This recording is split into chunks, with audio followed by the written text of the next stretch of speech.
Okay, so I'm going to go back a little bit in this chapter to never put your self-worth or value in the hands of somebody else. This is a lesson I learned obviously much later in life. I was 51 when my mother died, and then it was June of 2021 my mother died, and then a few months later I realized that my sister and my mother both. My mother was a narcissist or some other, and another personality disorder, likelihood. My sister has bona fide, severe, unequivocal narcissistic personality disorder. And those are the two people that were, obviously my primary abusers. I was younger, the younger sister. And, but then after that, my journey of kind of figuring things out slowly, it started slowly at that time. So just things started to kind of come together just before and after, especially after. But I went to my ex's house, still kind of fawning, still trying to make it work with yet another abuser.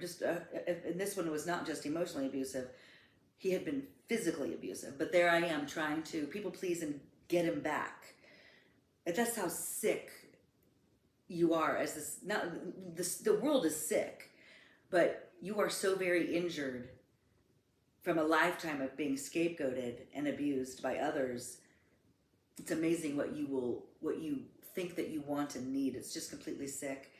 But I remember he was in the pool and I was standing out of the pool, above ground pool, and he literally said to me, "You are worth nothing. You have no value." He literally said that to me. And at this time, remember, I wasn't necessarily expecting that. I still didn't understand abuse. I didn't know anything about narcissistic abuse at this time.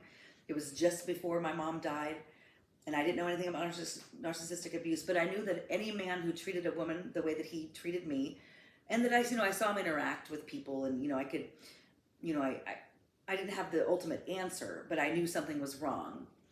And to have somebody like that, somebody who was also physically abusive, just a very sick person, to have him decide my value, obviously it was completely wrong. So then the wheels are turning in my head, like something is very wrong with the world and a lot of people in it. And then, the wheels started turning. So anyway, I very much understand what she's writing here about. Don't let people tell you what kind of value you have. And, it wasn't just him. It was like, obviously lots of people since then that I have come to realize are not people you should be looking up to. And these included friends of mine, even a best friend, a couple of very close friends. One of them was definitely considered a best friend. These are people that I revered because I didn't know better. But they turn out to be very unholy people. But you fawn over them because you think somehow they're more valuable than you.